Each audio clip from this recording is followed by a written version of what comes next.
Persia Majusi, Syiah dan Yahudi, bangsa Persia yang diperangi oleh persekutuan pasukan Romawi dan kaum muslimin ini boleh jadi bukan hanya bangsa Iran yang beragama Majusi, Syiah Jafariyah atau Syiah Imamiyah semata, melainkan juga mencakup kaum Yahudi yang tinggal di negeri Persia.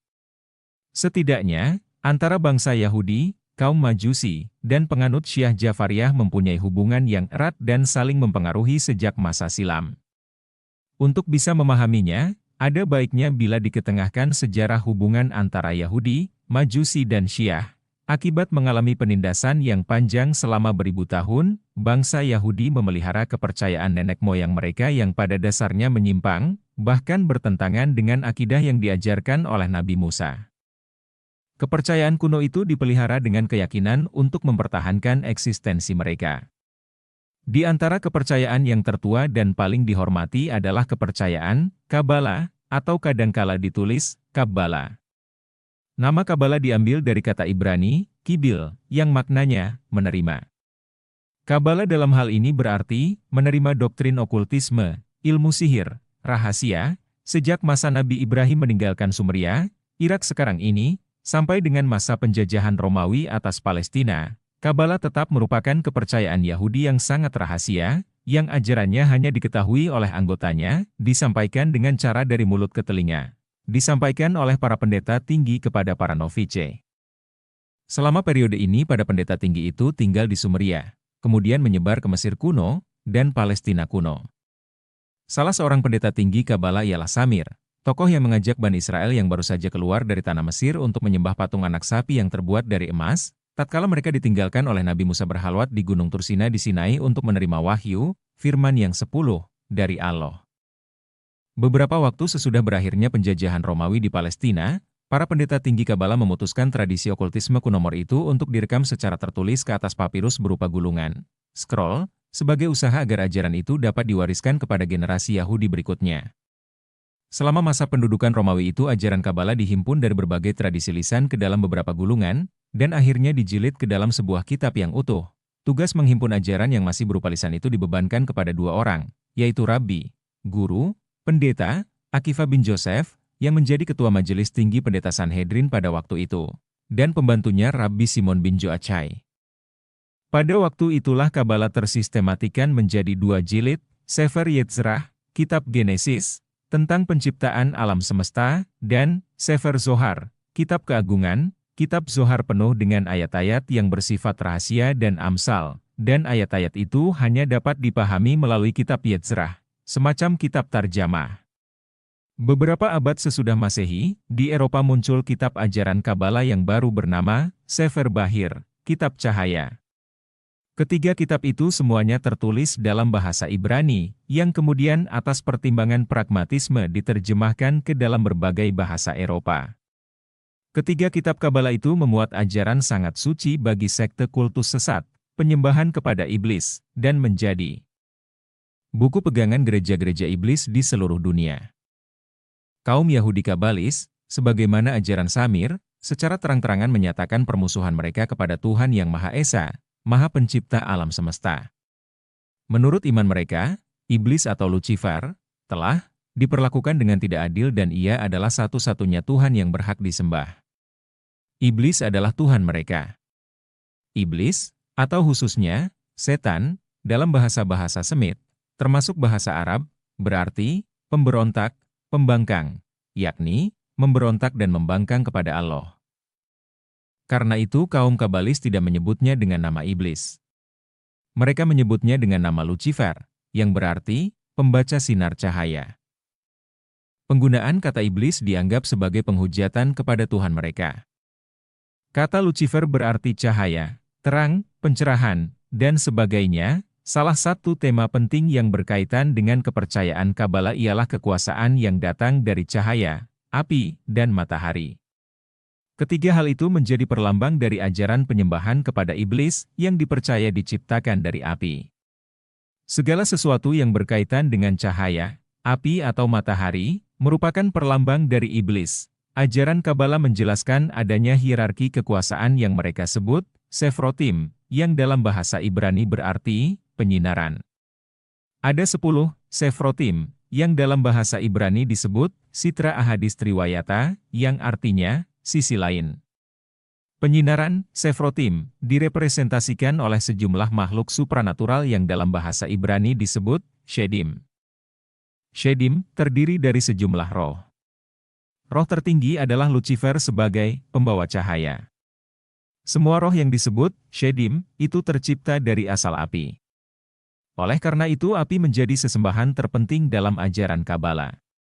Beberapa di antara Shedim itu ada yang kawin dengan manusia, dan mereka ini disebut Mazzikim, atau Shedim yang tidak berbahaya, dan anak hasil perkawinan itu bila lahir disebut Banin Shofawim, yang artinya anak haram jadah. Menurut ajaran Kabala manusia tidak butuh akan Allah, bahkan menurut mereka manusia bisa menjadi manusia suci yang setara dengan Tuhan. Menurut ajaran Kabala manusia tidak butuh akan Allah, bahkan menurut mereka manusia bisa menjadi manusia suci yang setara dengan Tuhan. Mereka menyebut paham ini dengan istilah humanisme, bahwa manusia berdaulat untuk mengatur hidupnya sendiri di dunia. Kaum Kabalis menyebarkan paham ini kepada kaum non-Kabalis untuk menghancurkan keimanan manusia kepada Allah. Dari sini, mulai nampak keterkaitan erat antara Majusi, Syiah, dan Yahudi. Zoroasterisme adalah salah satu cabang dari kepercayaan Kabala yang menyebar ke Persia dengan praktek keagamaannya lebih menekankan pada sihir bersamaan dengan penyembahan kepada iblis. Para pemimpin agama Zoroaster disebut dengan nama Magi. Ritual agamanya disebut Magus, dan dari kata inilah kemudian menjadi kata Magis, dan Al-Quran dan Al-Hadits menyebut Zoroasterisme dengan nama Majusi.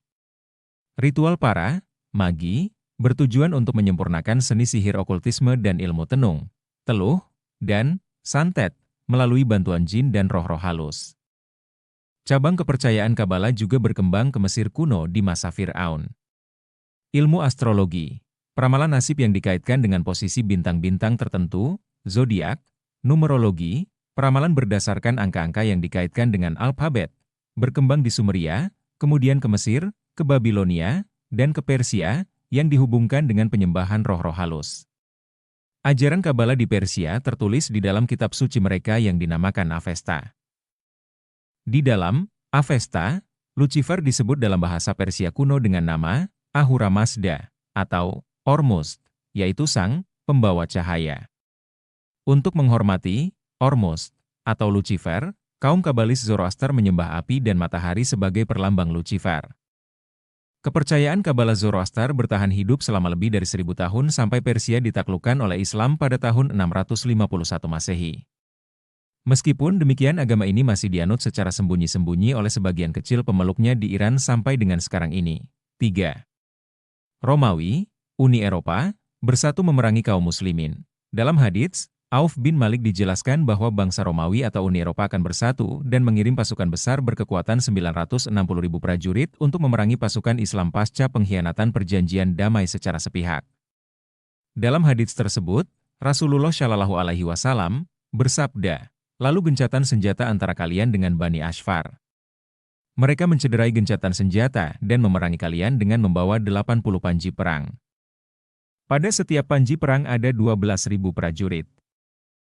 Zimihbar meriwayatkan dari Rasulullah Shallallahu Alaihi Wasallam bersabda, "Kalian akan mengadakan perjanjian damai dengan bangsa Romawi. Selama masa perjanjian damai tersebut, kalian dan bangsa Romawi akan memerangi musuh bersama. Kalian akan meraih kemenangan, mendapatkan harta rampasan perang yang cukup banyak, dan kembali dengan selamat.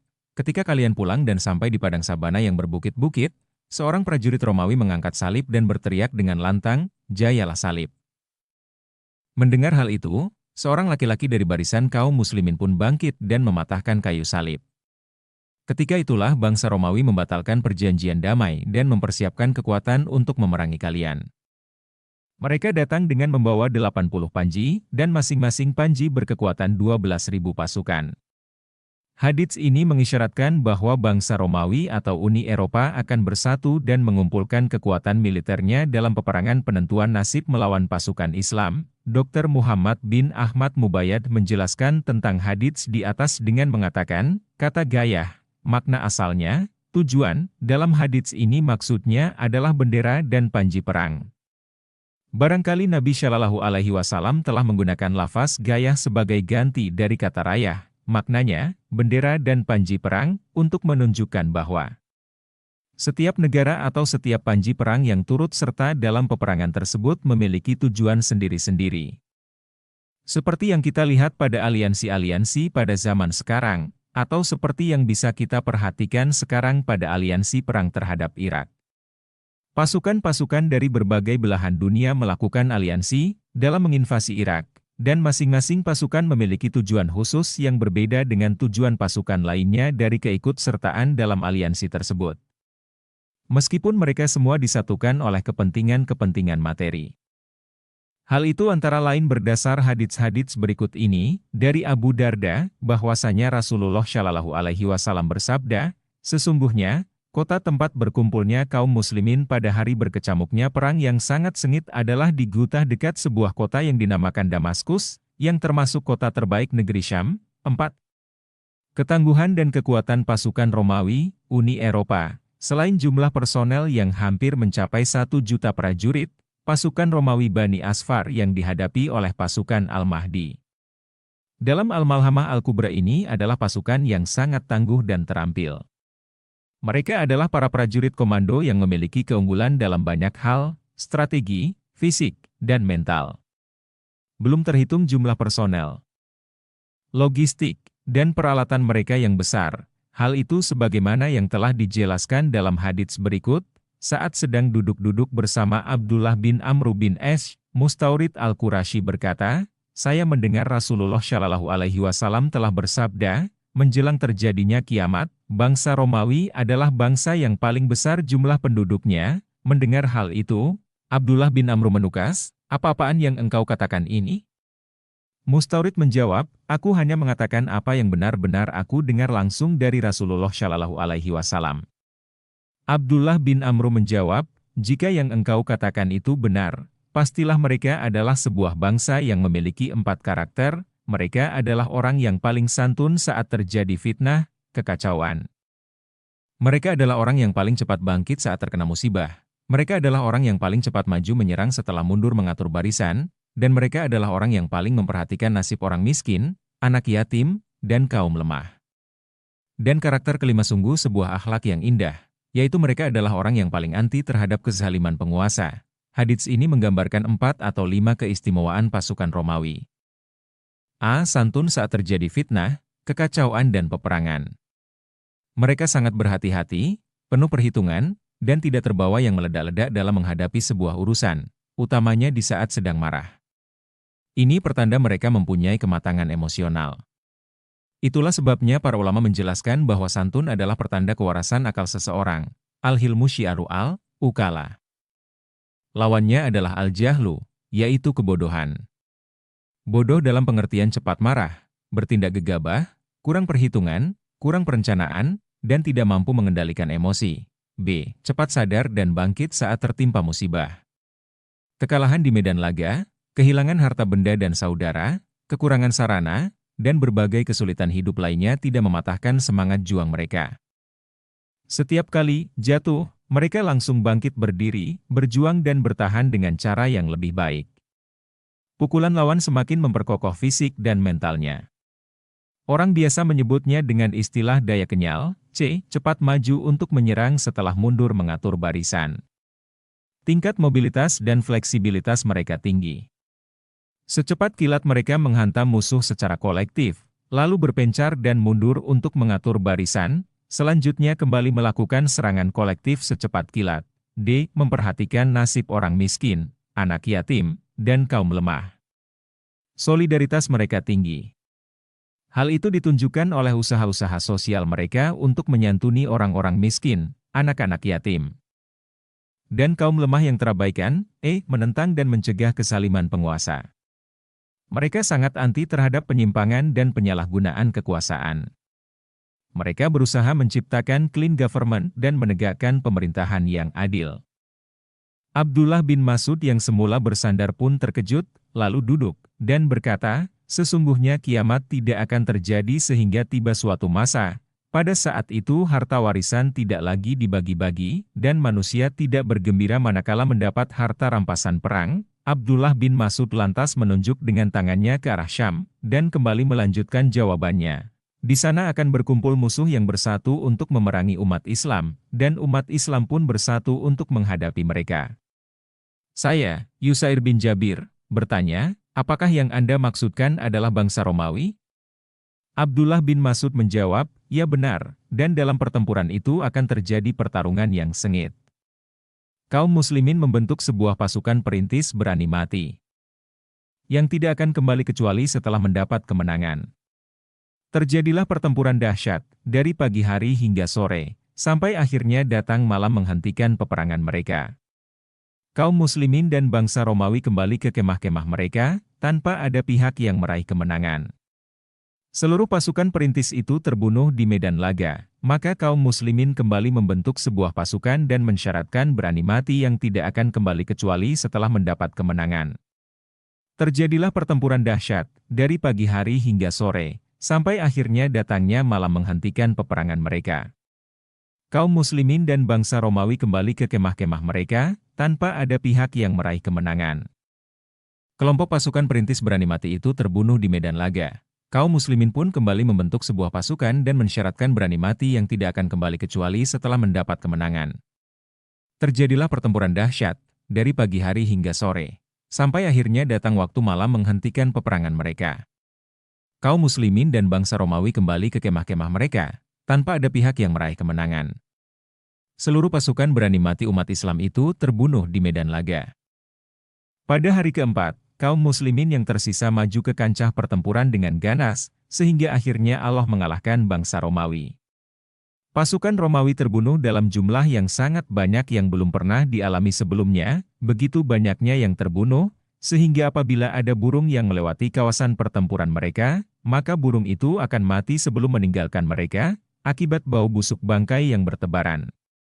Satu sama lain yang masih hidup pun menghitung jumlah keluarganya yang terbunuh di medan laga. Ternyata dari 100 orang saudara, hanya seorang saja yang masih bertahan hidup. Maka harta rampasan perang mana yang bisa mendatangkan kebahagiaan? Harta warisan mana lagi yang harus dibagikan?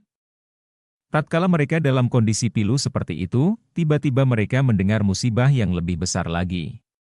Seorang penyeru, setan, meneriakkan bahwa Dajjal telah menguasai keluarga mereka. Mereka pun melemparkan segala harta rampasan perang yang masih mereka genggam, dan segera bergegas untuk memerangi Dajjal. Mereka mengirim 10 orang prajurit berkuda sebagai pasukan mata-mata terdepan. Rasulullah Shallallahu Alaihi Wasallam bersabda, sungguh aku mengenal nama-nama mereka, nama-nama bapak mereka, dan bahkan warna kuda-kuda mereka. Mereka pada waktu itu adalah sebaik-baik prajurit berkuda di muka bumi.